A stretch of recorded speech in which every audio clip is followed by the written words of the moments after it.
Now the Vanderhall does have traction control. In this model it's inside the glove box. You can turn that off. I really haven't had the need to do that. As you can see,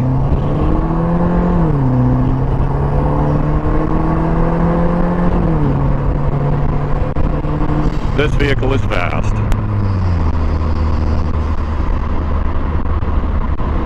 The factory says 0 to 60 in 4.5 seconds, although I haven't seen anybody test it go much below 5 seconds to 60, but it's quick.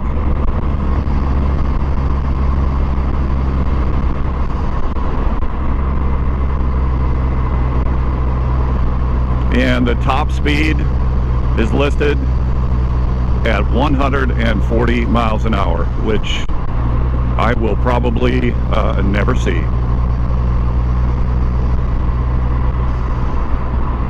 I will admit to accidentally exceeding the speed limit on occasion. But this thing is great in the twisties.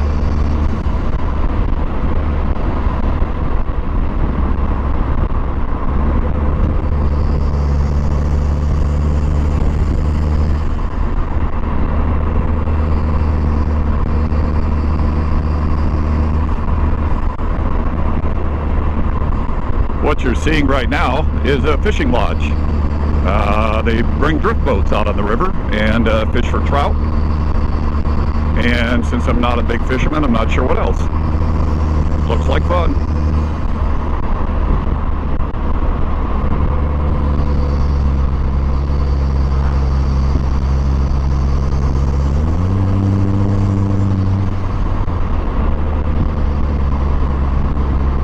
But this road I have driven quite a number of times over the years with different motorcycles, sports cars, but I have to say, that's the best ride ever.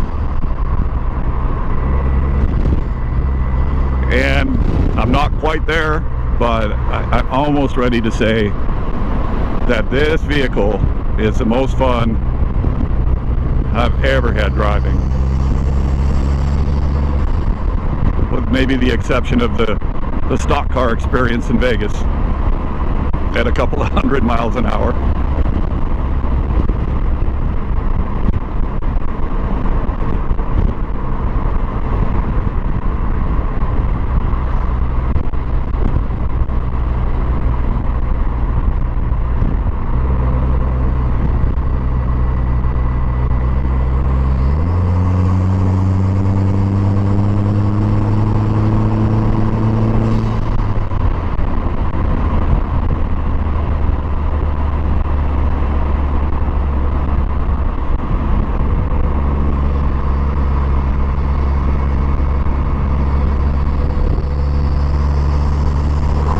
Since I've not had the vehicle very long, I'm being, you know, I need to be cautious, as with anything as you get used to it.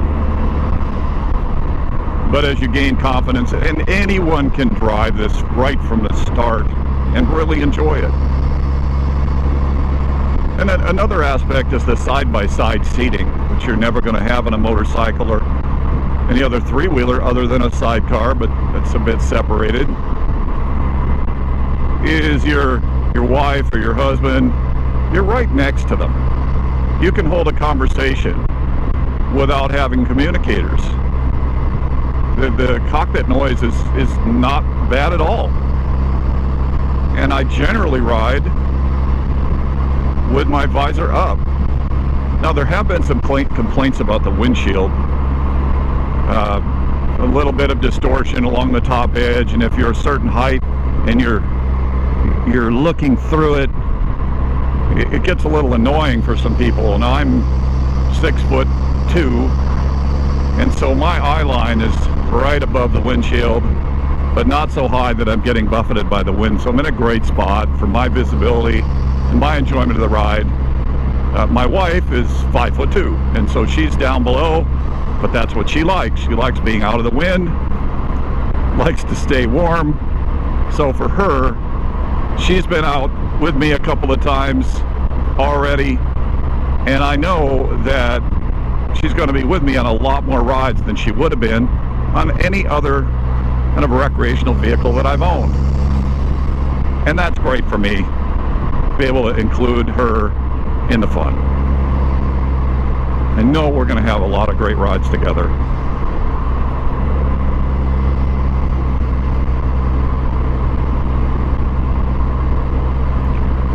And back to that bright sun.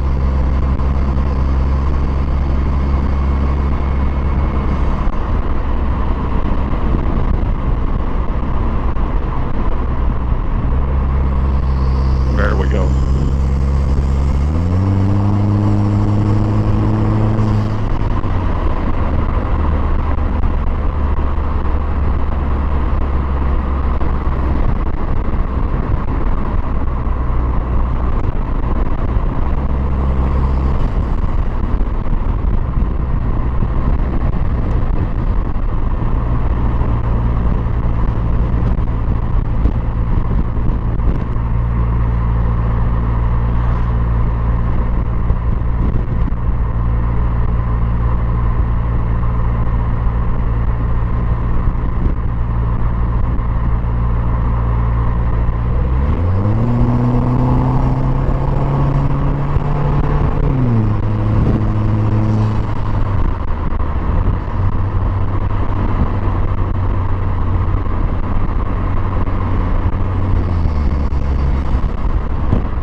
The Yakima River Canyon has some camping areas and places that you can put in the boats, and a lot of people float the river. This is the Big Pines Recreation Site. It's a boat launch, camping area, and a good place to get a look at the Yakima River.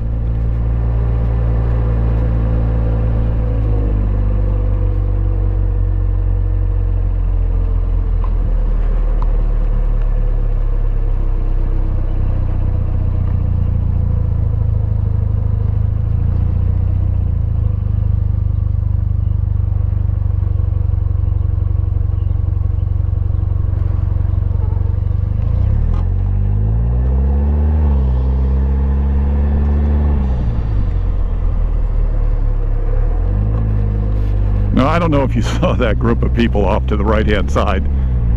You drive a Vanderhall, you better be prepared to turn some heads, because it really is an amazing looking vehicle. Steve Hall deserves a lot of credit for the design. He and his designers did a great job. It's got that F1 race car look, the aviation heritage look, the gauges. The gauges are actually digital gauges that mimic analog operation, which is nice. It's the right look, and everyone talks about the wooden steering wheel. And it's notched on the back side, which gives it actually a pretty good grip. Now, I like to wear some padded gel gloves because it's rock hard, but with the right gloves, wow, you got a great grip on it. And when you're ripping through the curves, you want to hang onto that wheel good and tight. It works pretty well.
quite a few people out fishing today.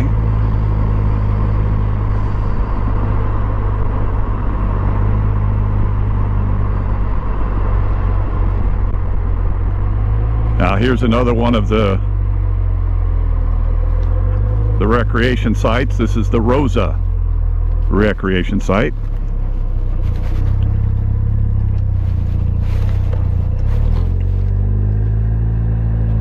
Nice job, I missed the turn.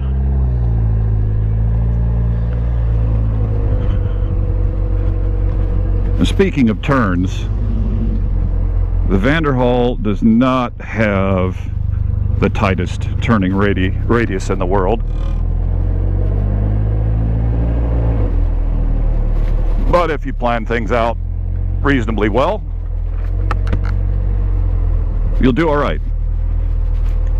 And you want to be careful with speed bumps and big potholes, that type of thing. We are low to the ground. I haven't scraped bottom yet, and I hope I don't. But you definitely want to take it easy.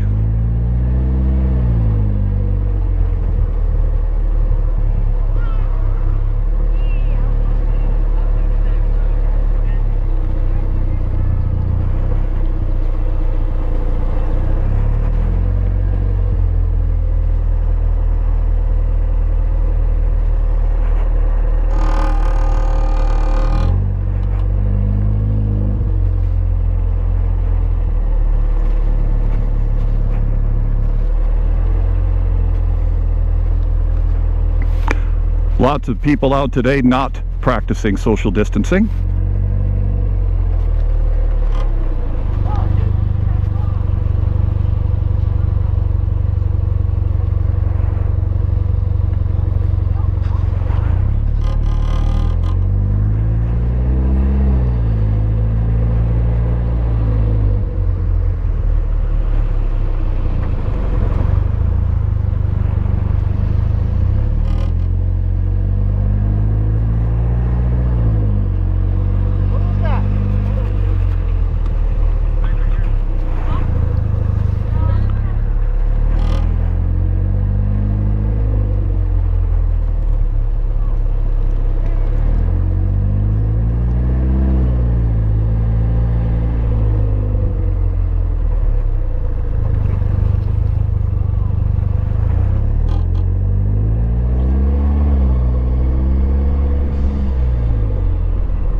Way too many people for me. Time to get back on the road.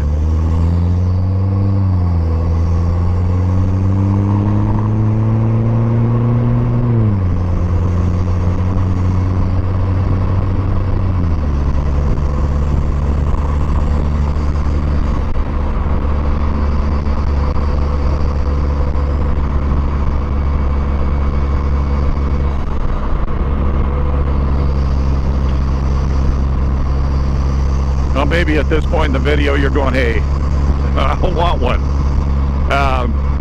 Pricing. Again, don't quote me, because I've watched a few YouTube videos. I've seen some of the company's promotional videos. I believe that the Venice Blackjack, the entirely blacked out entry model three-wheeler goes for around $25,000. Then the Venice, the 2020 Venice, goes for like $29,900. The Venice GT, I'm not sure on that one, $35,000 to $40,000. And then the Carmel, which is an interesting version. That's kind of I think that's what they'd call their flagship. It has an enclosed framed windshield. It has suicide doors. It has heat, air conditioning, all the creature comforts. It has a slightly larger motor now. For 2020, they have switched to a 1.5 turbo engine. Still the 6-speed, I believe. And that vehicle, I'm really not sure. I think it runs close to 50,000. But you can start out at 25,000, which is, I think, very reasonable. And here we are with the deer, a couple of fawns, and definitely something to watch out for, but also enjoy on any of these roads in central Washington. And speaking of deer, the brakes on the Vanderhall are great. Extremely touchy, but you get used to them pretty quickly, and they're very, very powerful. Now, this vehicle only weighs 1,450 pounds, so it is going to haul you down from speed very rapidly. And I've had to already, as you motorcyclists know, people just don't see us, I guess. And the Vanderhall maybe has a little better visibility, certainly has more lighting, 2 headlights up front versus 1, but it just, again, stuff happens out on the road, and these brakes really add to that feeling of safety and security, and I enjoy it. It just adds another level of enjoyment to the ride, the safety. My wife definitely appreciates me coming back in one piece. So again, congratulations to Vanderhall on putting really, really good brakes in this vehicle. Well, as you can see in the distance, that's Selah, Washington, right next to Yakima in the Yakima Valley. And we are emerging from the canyon. That's going to wrap up my ride almost and wrap up this video. So this is a new channel, and I really could use your support and your feedback. What do you like? What don't you like? What more would you like to know about the Vanderhall Venice? I'm going to continue posting videos and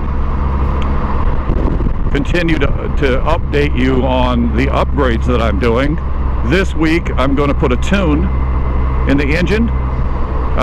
It'll give it another 50 horsepower, so they say, and change the shift points on the transmission, which I think is important because it seems to want to run in a little bit in a higher gear, a lot more maybe than I'd like. Now the bump shifter, the auto shifter, or they do have, I've seen a set of paddle shifters that you can install, about $1,000 option. That would control the transmission, and I may upgrade to that along the way, but for now I'm going with the VHR tune, and I'll do a review on that. I'm going to have that done in a couple of days.